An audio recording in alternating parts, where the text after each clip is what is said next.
네,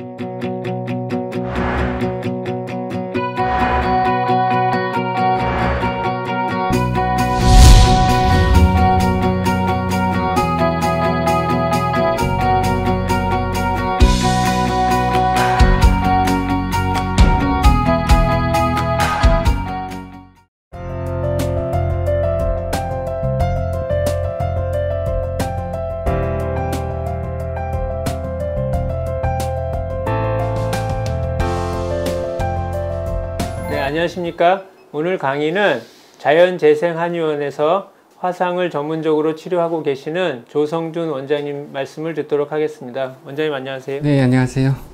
네, 저는 2007년부터 지금까지 주로 그 화상, 욕창, 찰과상 이런 좀 외상 환자들을 중심으로 치료하고 있는 한의원을 운영하고 있습니다. 네. 그래서 오늘은 제가 치료하는 어떤 한의학적인 치료 방법, 그리고 제가 치료한 환자들의 애후나 결과, 그리고 우리가 가지고 있는 치료의 장점 이런 것들을 간단히 소개시켜 드리려고 합니다. 네, 고맙습니다. 네. 예, 슬라이드 보면서 한번 말씀해 주시겠습니까? 네.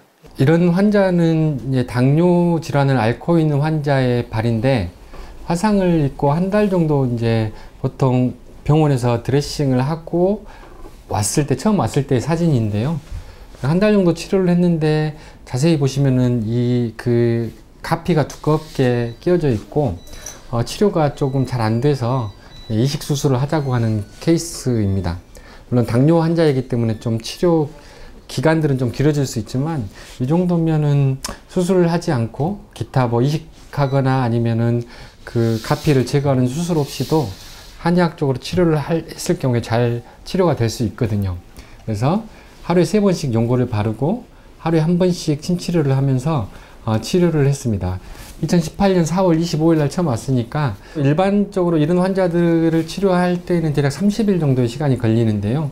당뇨 환자라는 특수성이 있기 때문에 그것보다는 조금 더 걸릴 수 있다고 설명하고 치료를 진행했습니다. 치료가 된다는 것은 이 가피가 녹아나고 새살이 자라서 피부가 덮이면 되는 것이거든요. 그래서 이렇게 치료를 진행하다 보면 대략 한 15일 정도 되면 이렇게 가피가 점점 녹기 시작하고 이렇게 이런 가피들이 부육화되면서 다 녹아나게 되고 이렇게 환부가 덮이게 되는 과정들을 겪게 됩니다. 이게 대략 한 달 정도 지났을 때 모습인데요. 약간의 딱지가 있는데 그 딱지가 떨어지면 치료는 끝나는 거고요. 이식하거나 기타 추가적인 다른 치료 없이 침과 한방 연고 드레싱으로 깨끗하게 잘 나왔던 것 같습니다. 근데 이런 케이스들이 너무 많거든요.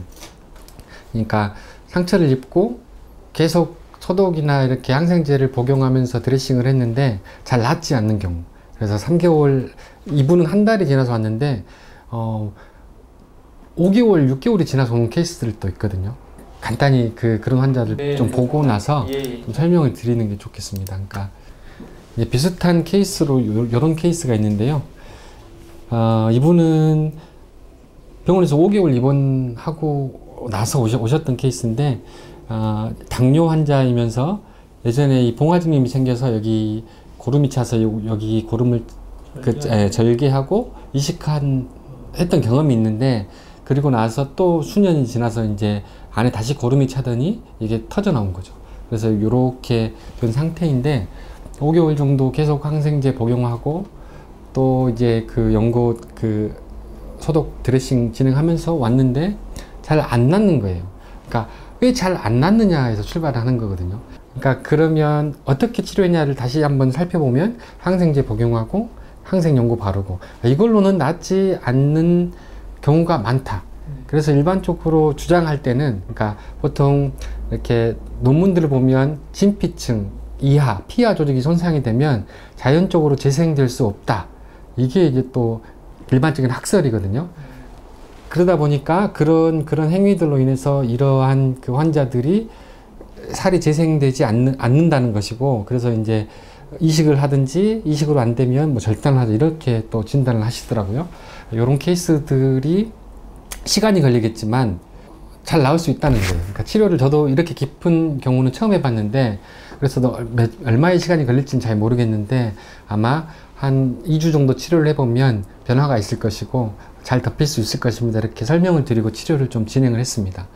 그래서 이제 한 5개월 만에 5개월 동안 치료하다가 오셨지만 치료를 진행을 해보니까 수일 지나면서 이렇게 변화가 생깁니다. 변화가 생긴다는 건 그 안에 있는 육아 조직이 증식하기 시작하는 거예요. 침 맞고 연고 바르면서.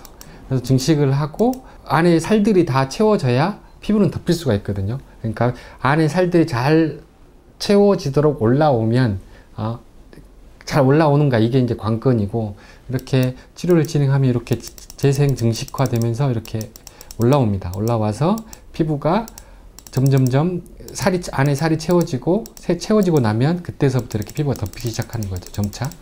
그래서 너무 오래된 상처이다 보니까 치료 기간이 좀 더 오래 걸리고 그렇게 했지만 결국은 뭐 이식하지 않고 절단하지 않고 이렇게 점점점 나아가서 이렇게 덮이게 되는 거죠. 그러니까 그동안에 뭐 그렇다고 일상생활을 못하거나 통증이 있어서 뭐 불편하거나 이런 것들이 나타나지 않고 시간이 좀 걸리더라도 피하 조직이 재생이 되면서 다시 증식하는 이런 과정들을 겪게 되는 거예요. 추가해서 말씀을 드리자면 피하 조직이 손상된 가장 큰 깊이의 그 상처들이 화상뿐만이 아니고요. 그냥 뭐 이런 조직뿐만이 아니고 욕창이거든요. 네네. 욕창 환자는 정말 상처가 깊어요. 이거는 제가 표현할 때는 상처의 끝판왕이다. 이렇게 깊을 수가 없다. 이렇게 표현을 하는데요. 실제로 욕창 환자들이 너무너무 방치되고 있어요. 계속 병원에서 2개월, 3개월, 6개월, 심지어 1년 동안 아무리 드레싱을 해도 안 낫는 환자들이 너무너무 많습니다. 그분들이 원래 치료가 안 되는 것이거나 이렇게 치부하거나 이제 그렇게 되다 보니까 돌아가실 때까지 욕창을 안고 돌아가시는 경우도 너무 많죠. 근데 이렇게 아주 깊은 3기나 4기 욕창처럼 피하 조직이 손상이 되더라도 저는 이 조직이 살아난다는 것들을 확인하고 있거든요. 대표적인 케이스로 가장 최근 환자들을 간단히 보면 아직 치료가 완결되지는 않았는데 이런 거예요. 9월 9일 날 처음으로 왔을 때 흔히 깊은 욕창이라고 표현되는 아주 이렇게 안쪽에 사이너스 동이 있는 상태이잖아요. 피하 조직도 깊고, 그래서 실제로 이렇게 관찰해 보면 대략 3cm 정도가 들어가니까 둔부 욕창 중에서도 3기에서 4기 사이에 아주 피하 조직 손상된 욕창. 근데 이것들을 아무리 계속 항생제를 복용하고 또 똑같은 드레싱을 하더라도 이게 잘 덮이지를 않아요. 그래서 이제 실제 뭐 요양병원이나 요양원에서 욕창으로 방치된 환자들이 너무 많죠. 이게 만약에 아이들이거나 이렇게 젊은 사람에게서 이런 현상들이 나타났으면 어떤 이 상처를 해결하는 이 드레싱 방식들은 전 국민적으로 논의가 되고 해결하기 위해서 노력했을 텐데, 이 노인이라는 특성상 이게 그냥 그러려니 안 나와도 이렇게 좀 방치되는 것 같아요. 그래도 적극적으로 치료해 보겠다는 자식들의 바람이 있어서 치료를 진행을 했는데요. 치료를 진행하게 되면 이 조직들이 점차 낫는다는 것은 여기 안에 있는 그러니까 피하 조직들이 다시 육아 조직이 생성이 돼서 살이 차고 나면 또 똑같이 덮이는 이렇게 가는 거죠. 그래서 치료를 진행하면 점점 살이 뭐 한 달 정도 돼서 많이 찼잖아요. 차서 점점점 좁아지고 이렇게 올라와서 나중에 이 올라온 이 피부는 옆으로 덮이면서 평평해지거든요. 이런 과정을 통해서 이제 요렇게 해서 이제 점점 덮여가게 됩니다. 그러니까 깊더라도 재생이 돼서 덮여간다. 이게 바로 그냥 제가 치료하는 방식이고, 그것들을 여러 가지 임상을 통해서 지금 결론을 내고 있죠. 현재까지 치료하신 욕창 환자 중에 아무래도 연세가 많을수록 회복 기간이 더 길지 않을까 싶은데요. 연세가 뭐 많으셔서 잘 안 낫거나 한 케이스는 없고 거의 다 좋아지셨나요? 거의 다 좋아지는데 지병을 앓고 있는 경우가 많고요. 두 번째는 팔로우업이 잘 안 됩니다. 그러니까 이분도 연세가 92세거든요. 근데 아직까지 움직일 수 있기 때문에 이러는데 그냥 욕창 환자들 다 누워만 계시잖아요. 그러니까는 좀 팔로우업 안 되지만 이렇게 메시지로 좋아지고 있다. 그래서 계속 연고만 이렇게 구입하는 경우가 많죠. 저 경우에도 욕창 안쪽 파여진 안쪽에다 이렇게 자침을 하시는 거죠? 이제 오시는 분들은 그렇게 합니다. 안쪽으로 자침을 하고 연고를 채워넣고 다시 빼고 이런 과정들. 연고가 묻어야지 살이 자라요. 그럼 저분은 그러니까 그 깊이만큼 연고를 다 채워 넣으시는 거예요? 그렇죠. 그러니까 거지에 싸서 이렇게 파여 있기 때문에 요 면에 묻게 하고 일부는 밖으로 노출돼서 이렇게 끄집어내고 닦고 이걸 반복해 주는 겁니다.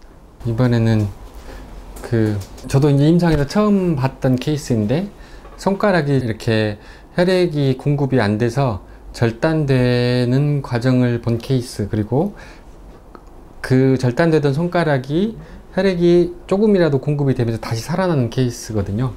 그래서 그 케이스 보면서 우리 인체가 어떻게 재생이 되고 회복이 되는지 상처가 간단히 설명을 드리겠습니다. 상처라는 건, 가벼운 상처는 회복되는 과정이 되게 단순해요. 지혈이 먼저 일어나고, 지혈이 되고 나면 여러 가지의 면역물질이 분비가 되면서 이것들을, 상처를 수복하기 위한 염증 과정들이 나타나거든요. 그러면 외부에서 들어오는 여러 가지의 세균이나 바이러스나 이런 것들을 방비하기 위해서 면역물질이 분비가 되면서 굉장히 진물이나 혈액들이 많이 늘어나면서 어느 정도 외부로부터의 공격을 방어가 끝나면 바로 복구하기 시작합니다. 이게 동시에 일어나거든요. 그러면 복구하기 시작하면은 이게 손상됐던 이 어떤 조직들이 다시 섬유 조직이라고 하잖아요. 커넥티브 티슈 이런 걸로 채워지고, 이런 것들이 일반적으로 이루어지면서 상처가 수복이 되는데, 아주 깊은 경우, 만약에 절단과 비슷한 경우에 갔을 때 어떻게 회복이 되는가를 또 눈으로 한번 보는 것도 임상적인 가치가 있다고 생각해서 말씀을 드리겠습니다. 이 아이 같은 경우에는 전기에 감전돼 가지고, 보통 전기에 감전되면 들어가서 터지거든요, 다른 곳 쪽으로. 그래서 전기에 감전되면은 부위가, 큰 부위가 두 군데는 반드시 생깁니다. 손을 접착을 하면 들어오는데, 이게 입으로 터지면 입이 터지고요. 발가락으로 터지기도 하고, 다른 반대쪽 손으로 터지기도 하고, 그래서 굉장히 심한 화상을 입는 경우가 많은데, 이 아이 같은 경우는 손 끝이 이렇게 양쪽이 다 화상을 깊게 입었는데, 며칠 정도 지나다 보니까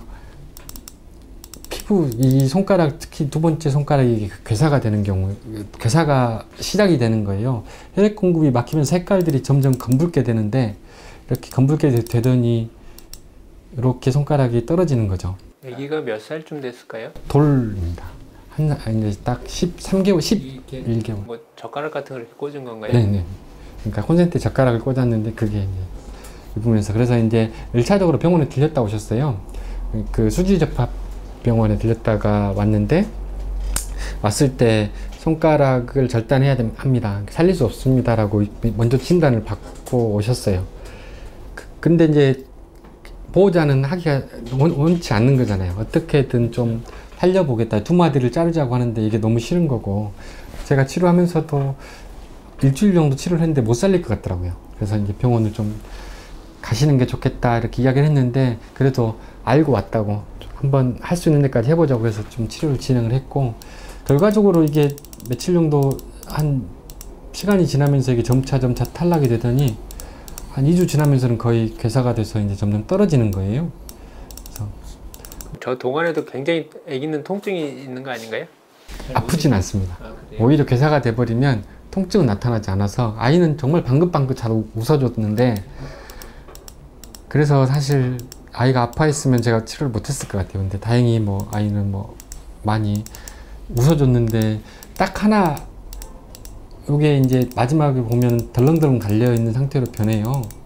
이렇게 해서 이제 이 정도 거의 다 손가락이 다 떨어진 상태인데, 이 정도 됐더니 이게 메스로 툭 대면 떨어질 것 같은 거예요. 그래서 그냥 떨어지면 이렇게 수복하면 되겠다 이런 생각을 했는데, 아이가 이거 건드리면 울었어요. 그래서 안 떼냈던 것 같아요. 이거 안 떼내고 조금만 더 지켜봅시다 라고 해서 치료를 진행하는데, 이게 점차 손가락이 이제 살아나는 거예요. 이렇게 진행이 되면서 이렇게 괴사됐던 손가락이 갑자기 색깔이 변하더니 이렇게 혈액 공급이 되더니 죽어있는 부위들은 떨어지고, 살아있는 부위가 조금이라도 있었을 텐데 그게 증식하면서 살아나는 과정. 이렇게 해서 점점 손가락이, 지금 저기 붙어있는 손가락은 아까 새까맸던 손가락이 변한 건가요? 아니면 새로 자라나온 새... 변한 거죠. 그러니까 새까만 손가락 사이에 이만큼은 살아있던 거예요. 걔가 점점 살이 차올라오는 건가요? 그러니까 이 바깥에 있는 죽어있는 부분 다 떨어지고, 안에 있는 이만큼 됐던 게 점점 커져서 나타나는 그런 상태인 거죠. 그래서 요게 점차 더 커지면서 이렇게 붙어갑니다. 근데 붙는데 제가 되게 고민을 많이 했어요. 이게 뼈가 분리된 거잖아요.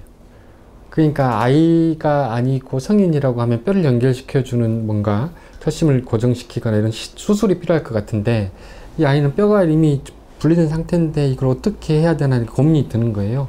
그래서 이 정도 시기에 다시 한번 그 수지역학병원을 보냈어요. 그랬는데 저는 혹시라도 봉합이 가능하면 그렇게 살려볼까 해서 보냈는데, 그때도 거기 병원에서는 이거는 안 된다고 또 절단 자르자라고 해서, 한 군데는 그렇게 이야기했고 한 군데는 잘하면 살릴 수도 있다. 근데 한 보름만 있다가 뭔가 더 커지면 그때 한번 해보자 라고 해서 한 2주 정도 더 치료를 했던 것 같고, 그렇게 하면서 이렇게 치료하면서 이게 다시 한번 그 수복되는, 붙어버리는, 그래서 분리됐던 뼈가 이렇게 분리되고 이쪽에는 들어있고 이쪽에는 끊어져 있잖아요. 그러니까 이쪽에 들어있던 뼈는 저절로 녹아서 배출이 되더라고요.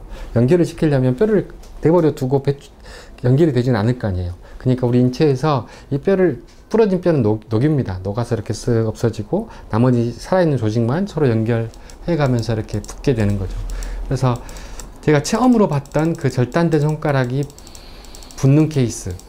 근데 이 환자를 치료한 이후에는 비슷하진 않지만 뭔가 절단해서 봉합을 했는데 괴사된 경우의 환자들을 볼 수 있었고, 다 실패하지 않고 고쳤던 것 같아요. 왜냐하면 그 절단이 되면 그 절단된 면에서 치료가 가능한 거고요.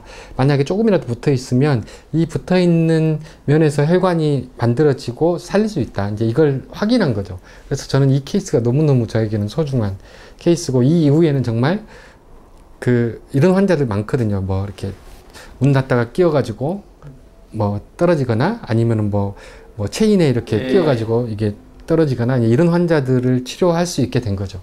그래서 이 환자는 궁극적으로는 이렇게 치료해서 손가락이 잘 붙어서 잘 나왔던 것 같아요. 이렇게 붙어갔네요.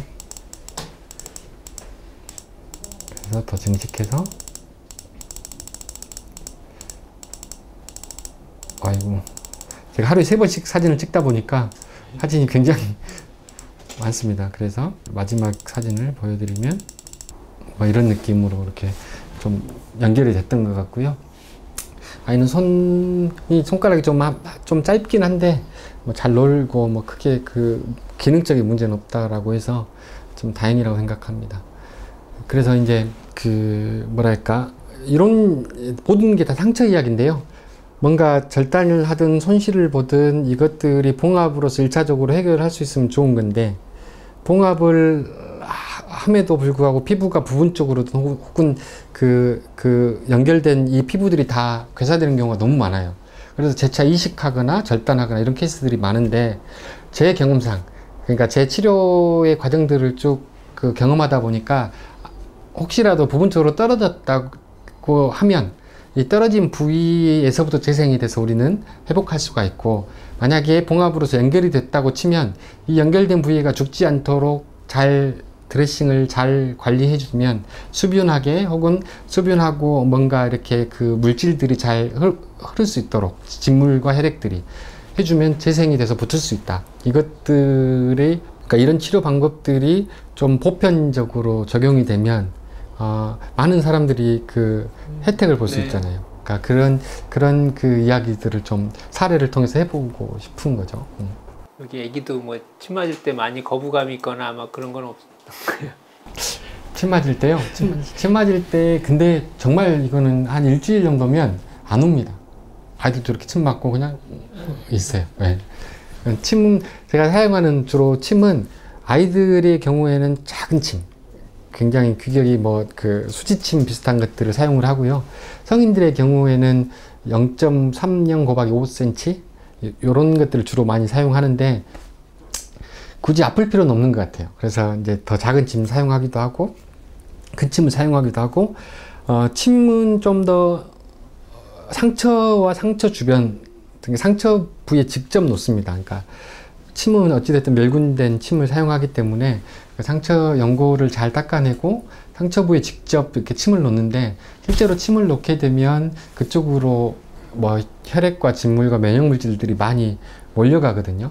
몰려감으로써 그 안에 있는 면역물질들이 이렇게 감염도 방어하고 상처도 수복시키고 이런 과정들을 겪게 돼요. 그래서 침 치료는 훨씬 더 이렇게 그 상처를 회복시키는 시간들을 좀 단축시켜주는 역할을 하고요. 가벼운 상처는 침만 맞아도 좋아지고요. 물론 좀 아주 심한 침피층 이하나 뭐 피하 조직 손상 정도 되는 것들은 침만으로는 또 안 될 때가 있어요. 근데 또 다른 조치가 필요하지만 적어도 침이 가지고 있는 힘들이 있는 거죠. 그래서 한의사들은 누구나 이제 침으로써 외상 상처를 치료할 수 있는 좀 권한이 있잖아요. 네.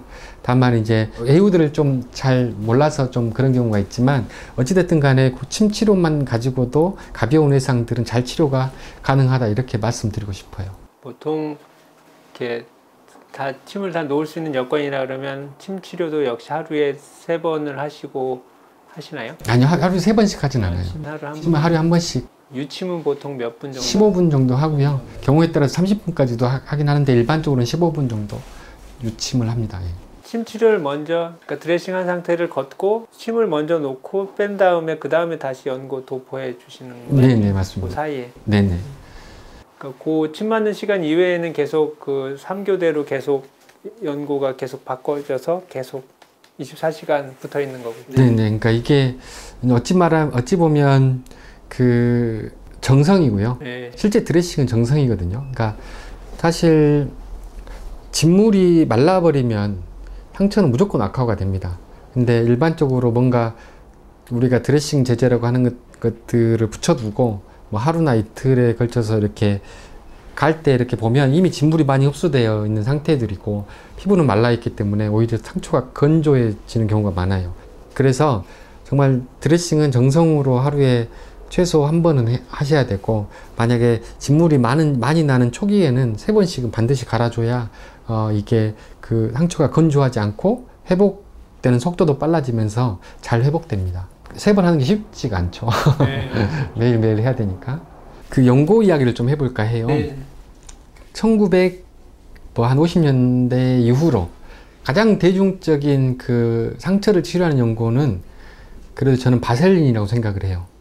이 바셀린이 가지고 있는 힘이 되게 대단하거든요. 지금은 이제 뭐 보습용으로 이렇게 밀려버렸지만 상당히 많은 상처들이 바셀린으로 치료가 가능합니다.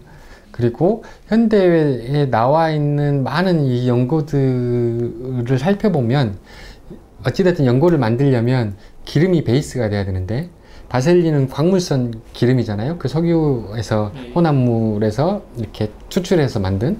그러니까 시중에 판매된 연고들은 바셀린이 기반이 되든 아니면 파라핀, 뭐 이렇게 의료용 파라핀이 기본이 되든, 그리고 밀랍 요런 것들이 기본이 돼서 거기에다가 항생 물질을 첨가한 연고죠.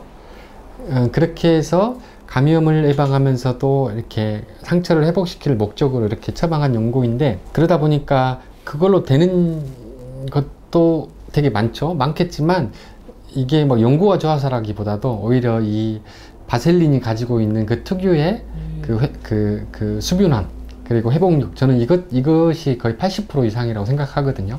실제로 뭐 연고의 주성분은 바셀린이지 거기에 무피로신이나 들어가면 뭐 그런 그 항생 연고, 또 바셀린에 뭐가 또 들어가면 또 이런 연고, 이런 이름으로 많이 의약품이 나와 있고, 상처 치료 연고도 마찬가지거든요. 뭐 줄기세포를 이용한, 뭐 성체 줄기세포를 이용한 연고라고 해도 바셀린 위에다가 줄기세포를 쭉 배양해서 붙이는 거예요. 그럼 그게 가지고 있는 효과가 바셀린의 효과인지 아니면 줄기세포 효과인지도 사실 헷갈릴 정도로.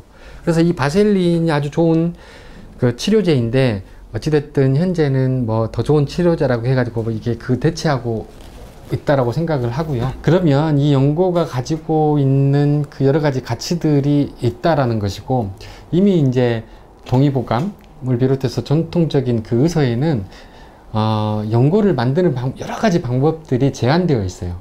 그러니까 기본 베이스인 참기름, 거기다가 어떤 이걸 굳히는 밀랍, 이걸 가지고 참기름에 여러 가지의 그 한약재들을 섞어서 추출해서 고형화시켜서 만든 연고들이 되게 많이 나와 있거든요.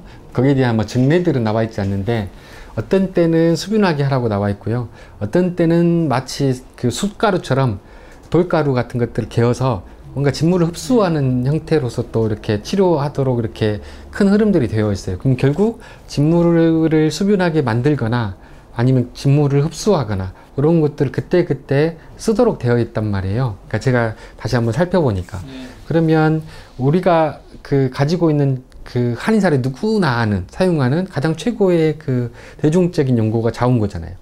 이 자운고가 어떻게 만드는 거냐면, 당귀 자초를 참기름에 이렇게 추출해서 거기다가 돈지하고 밀랍, 그러니까 돼지 기름하고 밀랍을 이렇게 섞어서 이렇게 만드는 연고가 되거든요. 근데 그것들이 실제로 화상에 굉장히 유효합니다. 일반적인 화상은 이 자운고의 힘만으로도 굉장히 금방 고칠 수가 있어요. 이렇게 단순한 당귀 자초, 참기름, 돼지기름, 돈지가 돼지기름이니까 거기다가 고영제, 요걸로만 가지고 연고들을 만든다는 건데, 여기에 되게 그 좋은 아이디어가 있는 것 같아요. 실제로 보면 이렇게 기름들은 크게 두 가지잖아요. 이렇게 불포화 기름, 뭐 포화지방산, 불포화지방산인데, 식물성은 상온에서는 액체잖아요. 불포화 상태이기 때문에. 동물성 기름들은 전부 고체거든요. 불포화, 포화가 어느 정도 섞이면 상처들을 회복을 하는데, 제가 동물성 기름을 빼고도 만들어 보고요, 동물성 기름만 가지고도 만들어 봤거든요. 근데 동물성 기름이 빠지면 진통 효과가 확 떨어집니다. 일단 상처를 치료하려면 안 아파야 되잖아요. 근데 동물성 기름이 빠져버리면 너무 아파요. 상처가 회복되더라도. 그래서 그 통증들을 잡을 수가 없어요. 그래서 되게 단순하지만 너무너무 그 좋은 아이디어다. 그래서 저는 돈지를 사용하진 않는데, 여튼 아주 단순하면서 그 단순한 어떤 처방의 묘미 이런 것처럼 느껴지는 뭐 그런 거고, 이게 바셀린보다 훨씬 더 나은 것 같아요. 자운고라는 자체가, 거기는 광물성 기름으로 만든 건데, 우리는 이미 식물과 동물성 기름을 한약재를 통해서 우러낸 당귀 자초, 되게 단순한데 당귀가 보혈을 하든 행혈을 하든 그런 역할들의 그 대장약이잖아요.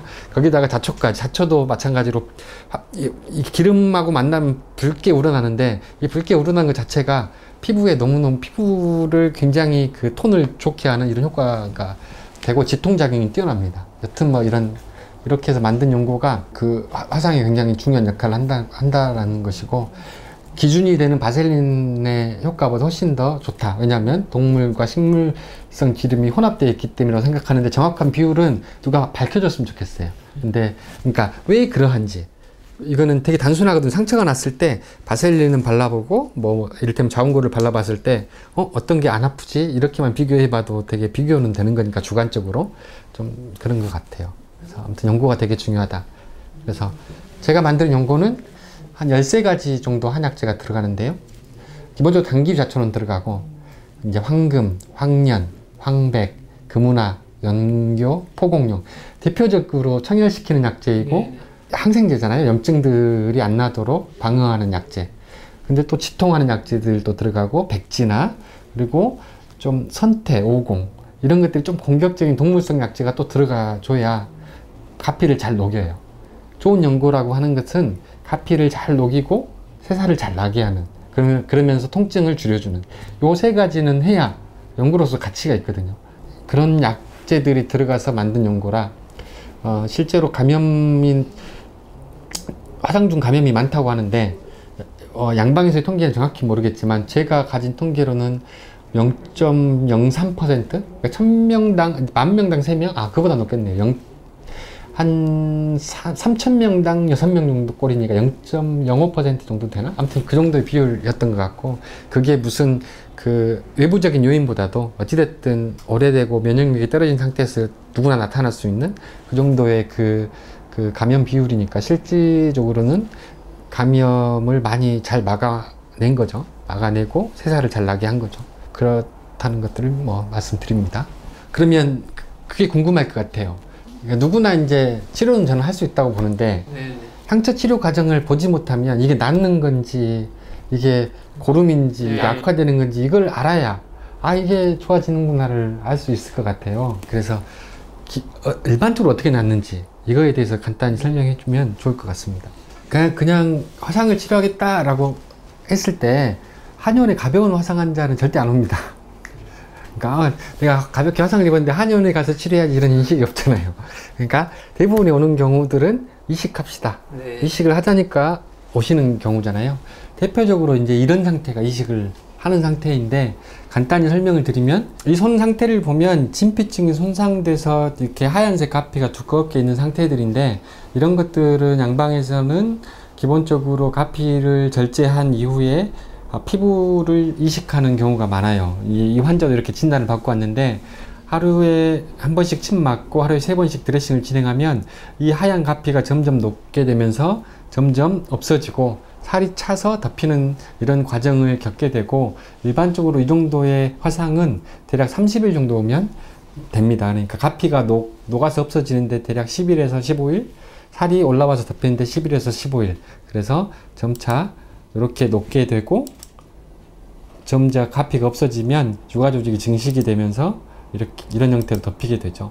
차츰차츰 덮여서 이런 형태로 수술하지 않고 잘랐게 됩니다. 그래서 중간중간에 나타날 수 있는 노란색의 물질들은 고름이 아니고 감염이나 이런 징후도 아니고 자연스럽게 가피가 녹아서 나타나는 현상이라고 이해를 해 주셔야 됩니다.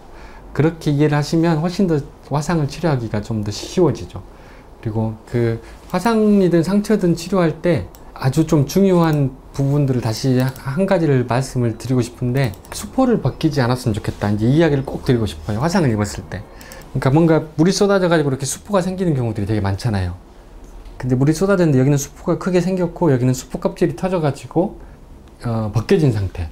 그러면 똑같이 치료를 하게 됐을 때 수포가 껍질이 벗겨진 부위와 보존된 부위는 어떤 치료 결과를 나타내냐면, 수포가 벗겨진 부위들은 이렇게 하얀색 가피가 생겨요. 그러면 이 가피를 다시 녹여내서 피부가 재생하는 데까지 또 시간이 걸리겠죠.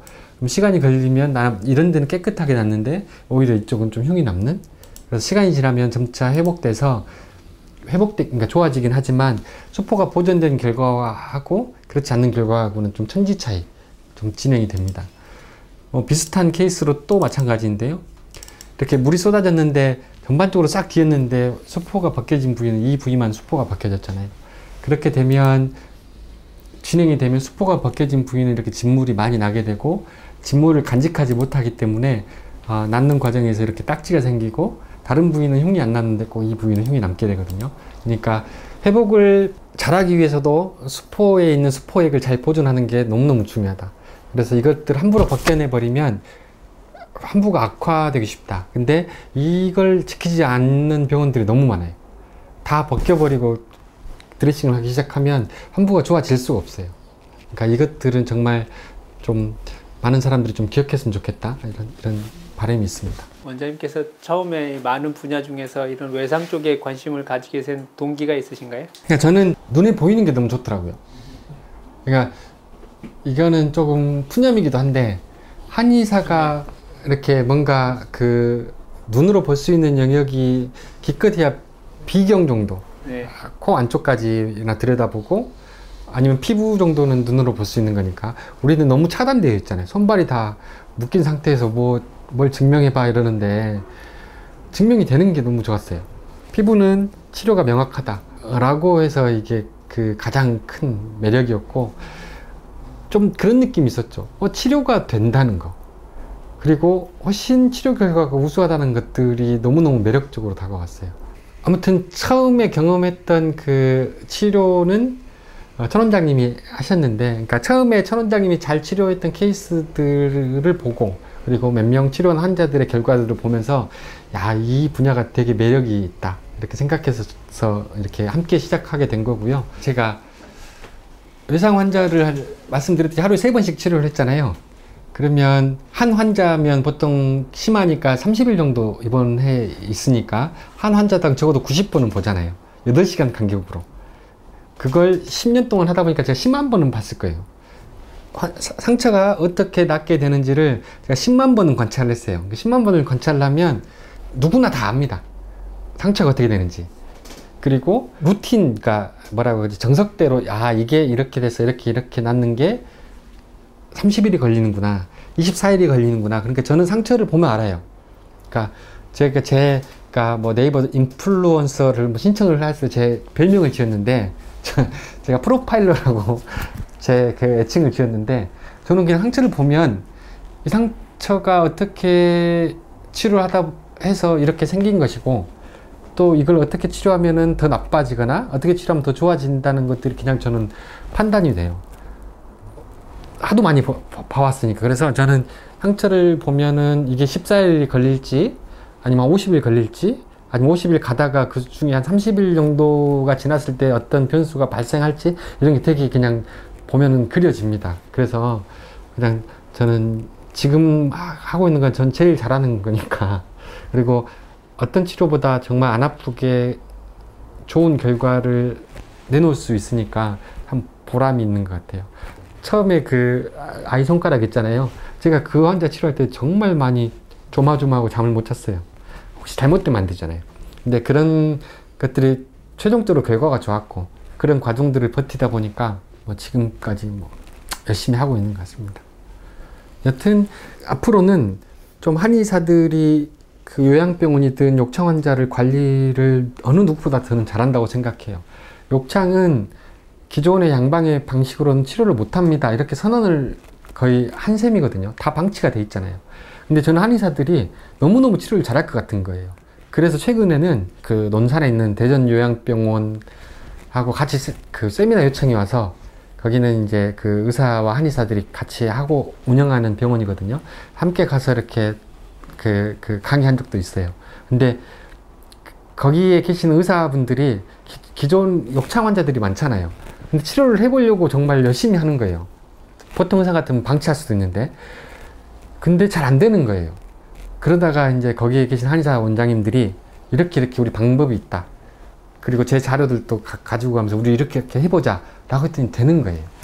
그래서 이제 그래도 막혔잖아요. 뭐가 막히는 부분이 있어서 저를 그 우연하게 강의할 기회가 있어서 가서 그 설명드리고 제 그 케이스들 가지고 이야기를 했더니 너무 좋아하시는 것도 있고, 거기서 막혔던 부위가 해결이 안 됐던 부위들 이렇게 해보세요 라고 했더니 다음 주 전화가 왔더라고요. 그게 3개월간 똑같았는데 일주일만 해결이 됐다, 뭐 이럴 것 같아요. 그래서 저는 해결책을 잘 찾거든요. 그래서 아무튼 좀 요양병원에서 욕창 환자들을 그러니까 잘 치료할 수 있는 어떤 그런 그 한의사들의 역할들을 만들고 싶은 계획이 있어요. 기존의 현대의학적인 표준치료법이 어떤 감염의 예방을 위한 항생제, 투여, 뭐 이제 그런 것 중심인데, 거기에 비해서 한의학의 장점은 어떤 이런 상처나 피부, 이런 근육의 재생을 조금 더 촉진시켜주는 데는 한의학적인 장점이 더 있다고 생각을 하는데, 어떻게 생각하시는지? 그렇죠. 그러니까 재생은 가만둔다고 재생은 안 됩니다. 그러니까 근데 적절하게 침치료든 뭐 연고치료든 우리가 가지고 있는 장점들을 살리면 치료가 됩니다. 그게 가장 큰 우리의 그 무기고요. 우리는 항생제를 쓰진 않잖아요. 필요할 때는 의뢰를 하겠지만, 우리는 또 그렇다고 우리 한약들이 되게 좋은 약들이 많잖아요. 저는 이제 치료할 때 쓰는 처방들이 감이 10전. 그러니까 급성기에는 예전엔 초기에 쓰는 그 약재들은 뭐 황금, 황련, 황백들이 많이 들어간 약도 쓰는데, 보통 그때 오시지 않고 항생제를 2주, 3주 계속 드시다 오시기 때문에 오히려 몸이 굉장히 안 좋거든요.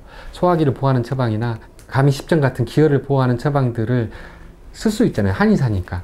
그것들이 되게 도움이 되거든요. 그래서 이제 한의사들이 하는 모든 행위들이 피부를 재생시키고 기육을 생하게 하는 이런데 탁월한 그 장점이 있다고 생각합니다. 제가 볼 때도 우리가 흔히 일반인들은 십전대부탕 그러면 그냥 우리가 피곤할 때 먹는 보약이라고 흔히 그냥 생각하고 말을 수 있는데, 실제로 그게 그냥 막연한 피로회복이 아니고 실질적으로 우리 몸을 재생시켜주는, 이런 피부나 상처들을 재생시켜주는데 굉장히 탁월한 효능이 있다는 거잖아요. 그렇죠.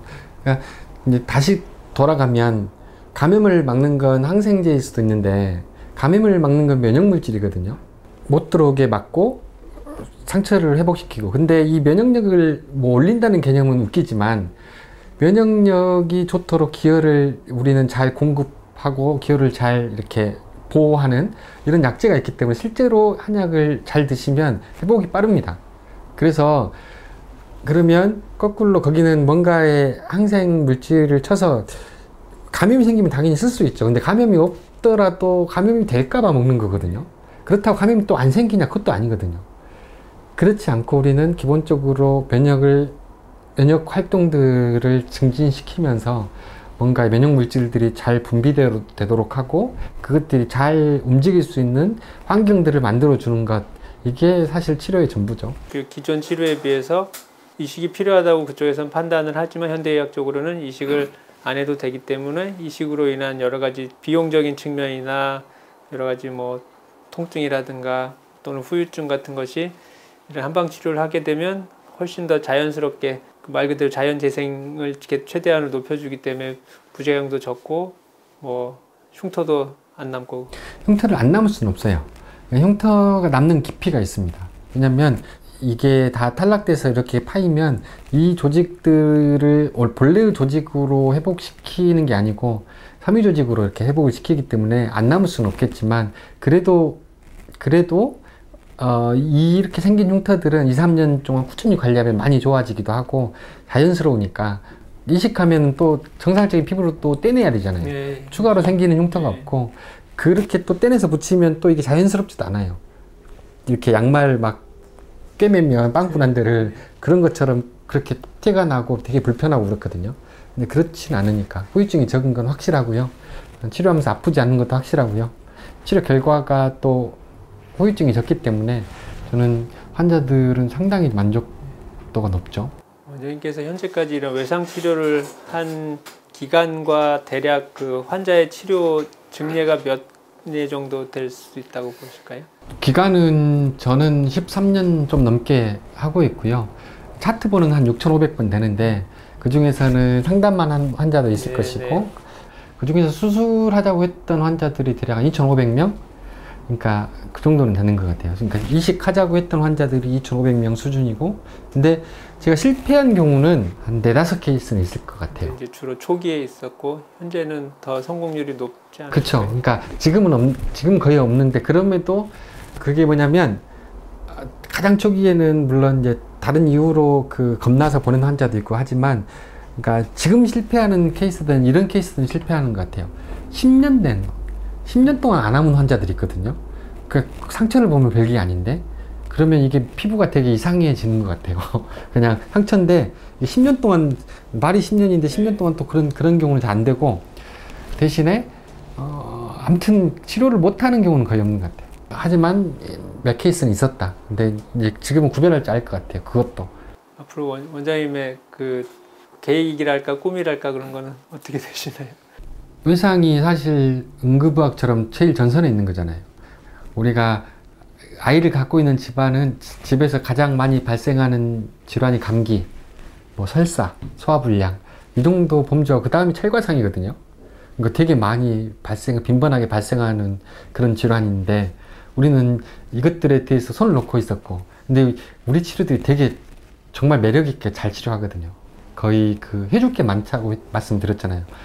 면역력을 높여주고 빨리 기혈을 살이 차게 생기시키고 그리고 흉터도 거의 안 남게 회복시키고 이런 장점이 있기 때문에 이런 가벼운 찰과상부터 계속 요양원에 계시는 욕창 환자들 또 화상 환자들 뭐 당뇨 때문에 발을 자르는 환자들 이런 중증 질환들까지 케어할 수 있는 외상 정말 한방 외상병원을 만들고 싶어요. 이게 만들어져야 뭔가 좀 세계랑 이야기할 것 같아요. 우리 이런 그 대중적인 혹은 인정받고 있는 좀 병원이 있습니다. 좀 규모가 갖춰졌으면 좋겠고 언제가 될지 모르겠지만 열심히 지치지 않고 해보려고 하고 있습니다. 예. 그래서 사실은 예전에는 다 모든 거를 한의학 쪽으로 했지만 지금 이제 현대에 들어와서는 현대의학이 특히 외상 분야는 이제 많이 현대의학이 하고 있는데 사실 아직까지 말씀하셨듯이 분명히 그 한계 현대의학에서도 부족한 점이 있기 때문에 그러한 점을 이런 한의학적인 치료 또는 협력을 통한 이런 통합의학적인 방법을 통하면 훨씬 더 환자분들이 정말로 더 치료율도 높일 수 있고 부작용도 줄일 수 있는 방법이라 생각을 하거든요. 그렇죠. 그러니까 지금 제가 있다는 것만 하나로도 선택지를 드리는 거잖아요. 물론 그 제 치료를 모르는 분이 다 대부분이겠지만 그럼에도 고민하는 사람에게 그렇지 않는 방법도 있다더라. 이것만으로도 위안이 될 수도 있잖아요. 네. 오늘 이렇게 외상 분야의 한의학적으로 성공적으로 잘 치료해 가시는 조성진 원장님과 말씀을 나눴습니다. 네, 원장님 말씀 감사합니다. 네, 감사합니다.